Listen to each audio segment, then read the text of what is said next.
Now back to the Libya story and the deadly terror attack on the U.S. mission in Benghazi.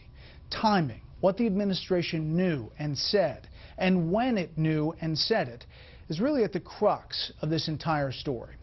Let's take another look at the timeline we first brought you 2 weeks ago, now updated.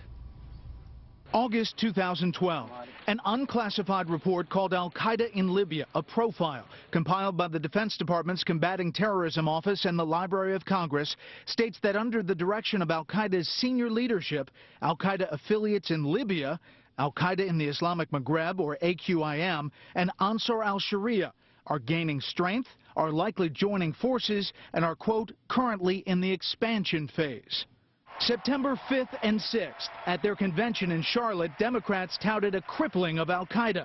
Ask Osama bin Laden if he is better off now than he was 4 years ago. Al-Qaeda is on the path to defeat, and Osama bin Laden is dead. Just 4 nights later, September 10th, a video surfaces of Al-Qaeda's emir, its spiritual leader, Ayman al-Zawahiri, calling for jihadists to avenge the death of Libyan terrorist Abu Yahya al-Libi, killed in a drone strike in June. September 11th, on the 11th anniversary of the 9/11 attacks, expected protests erupt in Cairo after an anti-Islam video is played on Egyptian TV. The U.S. Embassy in Cairo puts out a statement condemning the video. 8:30 p.m. local time in Benghazi, Libya, 2:30 p.m. Eastern. U.S. Ambassador Chris Stevens says goodnight to a visiting Turkish diplomat, escorting him to the front gate of the consulate's compound. Officials say, quote, everything is calm. There's nothing unusual. There has been nothing unusual during the day at all outside. No protests all day. 9:40 p.m. Benghazi time, 3:40 Eastern. Agents in Building C of the compound and the Tactical Operations Center hear gunfire and explosions at the front gate. An agent sees on his cameras that show the perimeter of the compound dozens of armed men flowing into the compound. The attack is underway, an attack that would last some 6 hours. About 5 p.m. Eastern time, the first wire reports cross of an attack on the U.S. consulate in Benghazi. That night, the Romney campaign releases a statement condemning the attacks, but also criticizing the Obama administration for the earlier Cairo embassy release about the anti-Islam film. Also that night, the White House disavows the original Cairo embassy press release about the film. September 12th. The U.S. ambassador to Libya, our ambassador, has been killed along with 3 other Americans after a series of attacks. America's commitment to religious tolerance goes back to the very beginning of our nation. But let me be clear, there is no justification for this. None. The focus at the Romney press availability, his overnight press release. Governor Romney, do you think, though, coming so soon after the events really had unfolded overnight was appropriate? The White House also issued a statement saying it tried to distance itself from those comments and said they were not reflecting of their views. I had the exact same reaction. The Rose Garden minutes later. We will not waver in our commitment to see that justice is done for this terrible act. By this point, according to sources, the U.S. intelligence community already knows the attack was a terrorist act, has listed it as such internally to unlock resources, and believes it was Al-Qaeda or Al-Qaeda-linked groups in Libya. Sometime within the next 3 hours, President Obama sits down with 60 Minutes. I was pretty certain and continue to be pretty certain that there are going to be bumps in the road. That afternoon, the president leaves for a campaign trip and fundraiser in Las Vegas. 6 p.m. Fox News already has intelligence sources saying Al-Qaeda-linked groups could be behind the attack. U.S. officials are investigating whether a pro-Al-Qaeda group was involved. It was a coordinated military-style commando-type raid that had both direct fire and indirect fire military movements involved in it. This was a well-planned, well-targeted event, no doubt about it. And we weren't alone. This was executed by a group that is either associated with or sympathizes with Al-Qaeda.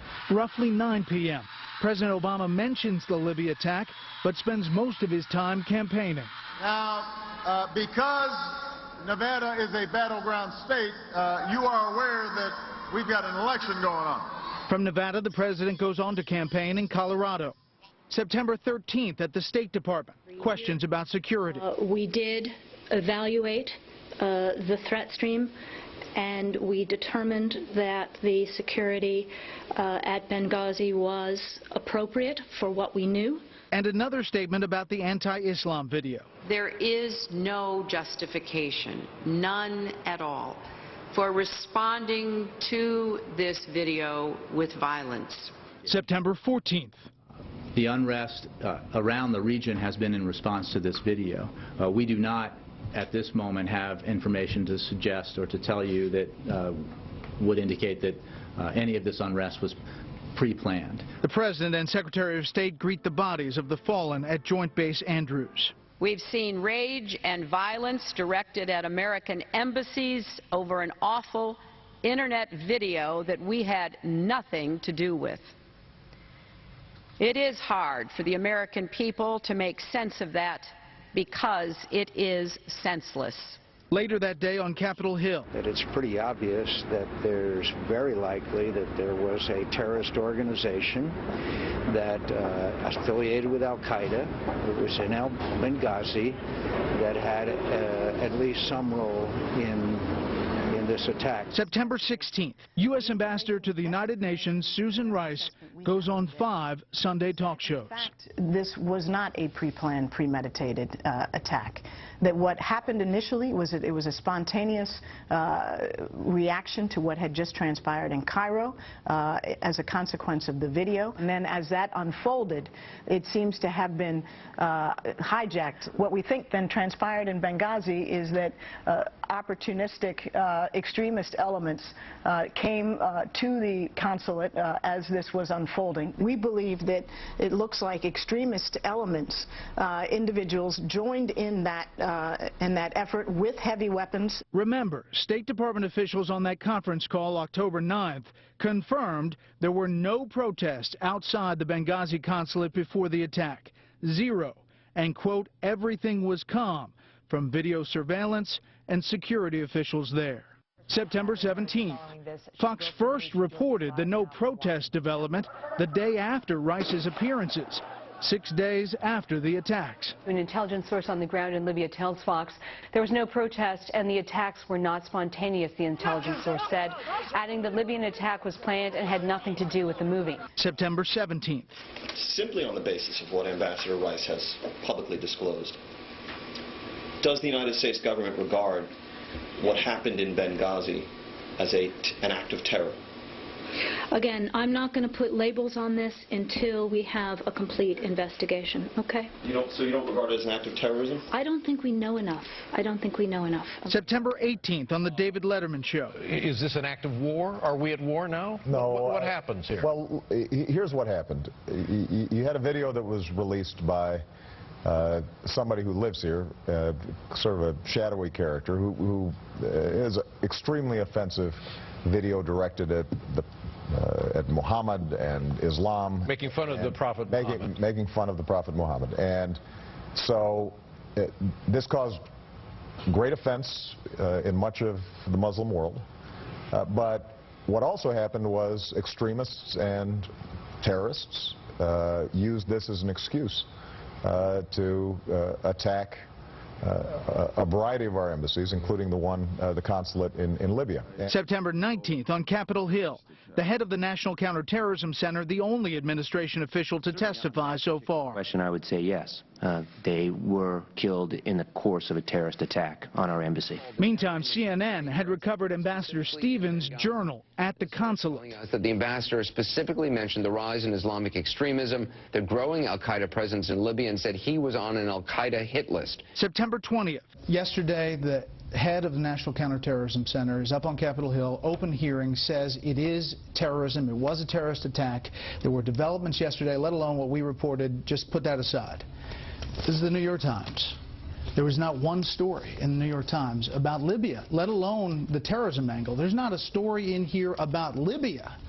Now, it just seems strange. It is, I think, self-evident that what happened in Benghazi was a terrorist attack. We have reports that the White House said today that the attacks in Libya were a terrorist attack. We're still doing an investigation, and there are going to be different circumstances in different countries.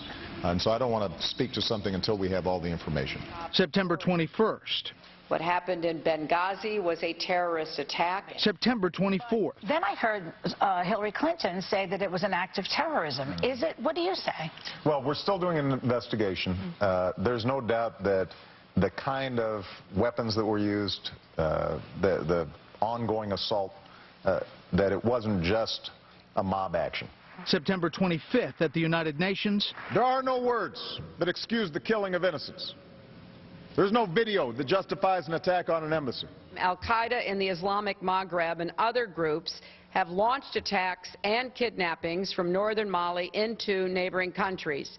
Now, with a larger safe haven and increased freedom to maneuver, terrorists are seeking to extend their reach and their networks in multiple directions. And September 27th. It was a terrorist attack. The reason I think it pretty clearly it was a terrorist attack is because a group of terrorists obviously conducted that attack on the consulate and against our individuals. October 8th. And today, Al-Qaeda is on its heels, and Osama bin Laden is no more.